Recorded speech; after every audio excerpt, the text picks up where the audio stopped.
Konami has announced their first main set after the Limit Over collection, Chaos Origins, and it has some really fun cards in it, which are a bunch of retrains of some of Yugi's classic cards, including some Overframe cards. This is also the first main set since 2004 to feature an anime character on the cover of the pack, so that's really interesting. But let's get into what those new cards are. The first card is Black Chaos, the Ultimate Magical Swordsman. It is a dark spellcaster, level 8 with Blue Eyes stats, or better yet, Blackluster Soldier stats. It cannot be normal summon or set, must be special summoned from your hand by shuffling one spellcaster or warrior ritual monster from your hand or graveyard into the deck. Two of the new cards that I will show you later are a spellcaster ritual and a warrior ritual, so they all work together. You can also use this card in the hand as a tutor. By discarding the card, you can place one continuous trap that mentions Ritual of Light and Darkness from your deck or graveyard onto your field face up. And of course, there is a new card that works with that exactly. It is also unaffected by your opponent's activated card effects while you have a ritual spell in the graveyard. And once per turn, you can banish 2 cards your opponent controls, which is non-targeting. So that gets around actually a lot of things, and it is very, very useful. The second card is another new retrain of Summon Skull called Skull Archfiend of Chaos. And it has the exact same stat line and level as Summon Skull. You can only use the first and second effects of this card's name each once per turn. If this card is in your hand or graveyard, you can target 3 cards in the graveyards or face-up banishment, including a card that mentions Ritual of Light and Darkness other than Skull Archfiend of Chaos. Place them on the bottom of the deck in any order, and if you do, special summon this card. So using the last card I showed you's effect, you can banish 2 cards, and if you have another card banished, which you will, you can just shuffle those into their deck, so they can't even pull it from banishment. Then 2, if this card is sent to the graveyard, you can send 1 ritual spell from your hand or deck to the graveyard, add 1 ritual monster mentioned on it from your deck to your hand. Which will, of course, be the 2 new ritual monsters that I'll show you in a minute. Next up is a retrain of the Celtic Guardian, and this card is kind of insane. It's called Mystical Celtic Sage. It's a level 4 with Celtic Guardian stats. You can only use the first and second effects of this card's name each once per turn. If it's normal or special summoned, you can activate this effect. You can only special summon from your extra deck once for the rest of this turn. Also, reveal your entire hand, and if there's a card that mentions Ritual of Light and Darkness in it, you can draw 3 cards and then discard 2. It is an in-archetype Graceful Charity, which is kind of crazy. The second effect is you contribute this card, special summon 1 ritual monster that mentions Ritual of Light and Darkness from your hand. So you don't even need the ritual card. He can, on summon, draw 3, discard 2, and then can immediately go into a ritual monster by himself, which is kind of nutty.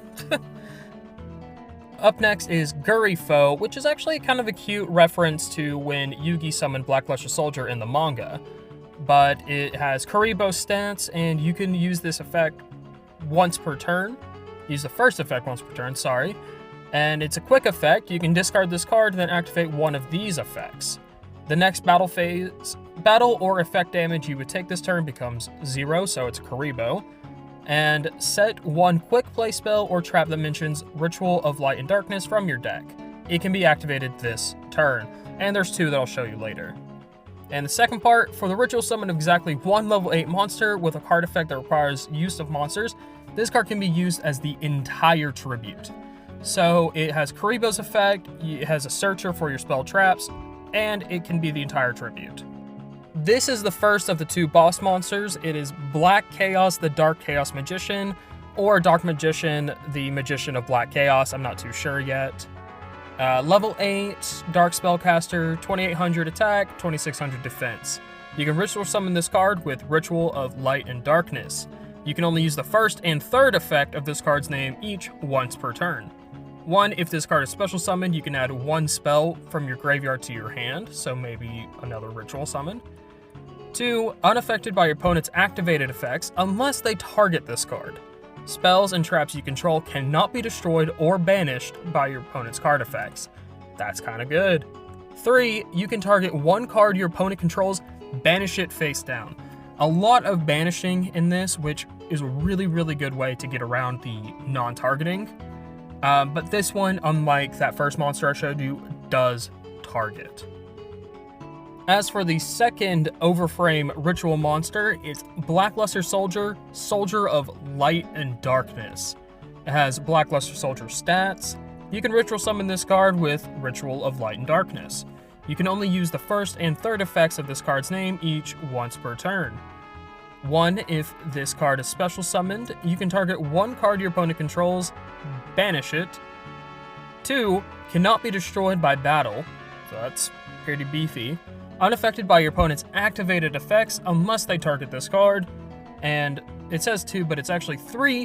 When this card destroys an opponent's monster by battle, you can make it gain 1500 attack, and if you do, it can make a second attack in a row. So, it has targeting banishment, cannot be destroyed by battle, and activated card effects, unless they target, and it has an effect to gain attack, to attack again.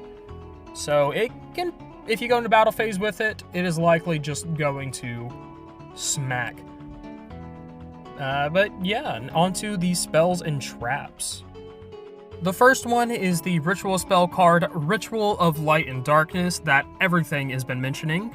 You can only use the second effect of this card's name once per turn. First effect, ritual summon 1 Black Chaos the Dark Chaos Magician or Blackluster Soldier, Soldier of Light and Darkness, from your hand by tributing monsters from your hand or field or banishing monsters from your graveyard whose total levels equal or exceed its level.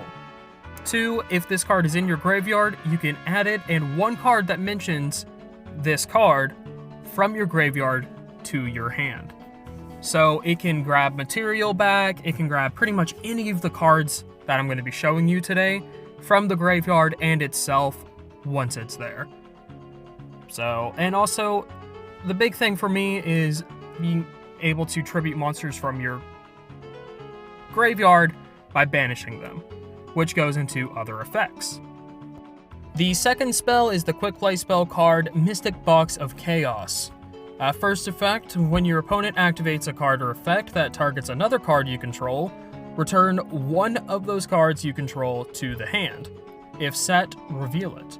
If you do, destroy 1 card on the field, then you can special summon 1 monster that mentions Ritual of Light and Darkness from your hand with a different name from the return card, ignoring its summoning conditions. So it can bring out any of the monsters or the ritual monsters. 2, if this card is destroyed by your opponent, you can special summon 1 ritual monster that mentions Ritual of Light and Darkness from your hand or deck. So those 2 rituals I showed you earlier, if this card is destroyed by your opponent, you can just summon those straight from the deck, which is a really nice tech card. The third spell card is another quick play called Chaos Hats. When your opponent activates a normal spell or trap card or monster effect, choose 3 spell traps with different names from each other from your deck, and 1 monster in your main monster zone that mentions Ritual of Light and Darkness, and if you do, special summon the chosen spell or traps as normal monsters, whose name is Chaos Hats in face down defense position. Set the chosen monster and shuffle them on the field, then your opponent's activated effect becomes destroy 1 opponent's set monster. It's just kind of interesting because they're also level 8, so they can be used as fodder for ritual spells, but it's very anime. This is really how the magical hat should have gone. The final card is a continuous trap called Mind Shuffle, and you can only use the first effect of this card's name once per turn. You cannot activate this card's first and second effects in the same chain. 1, during either a player's turn, you can add 1 monster that mentions Ritual of Light and Darkness from your deck to your hand, then discard 1 card. 2, When your opponent activates a card or effect, you can return one level 7 or higher monster you control to the hand, then special summon one monster with a different name from your hand that mentions Ritual of Light and Darkness, ignoring its summoning conditions. So this card can be searched with one of those cards earlier, and it can bring out a ritual ignoring the conditions. But yeah, that's it. Let me know what you guys think and if it'll be enough to make rituals actually usable. And subscribe for more videos like this. Thanks.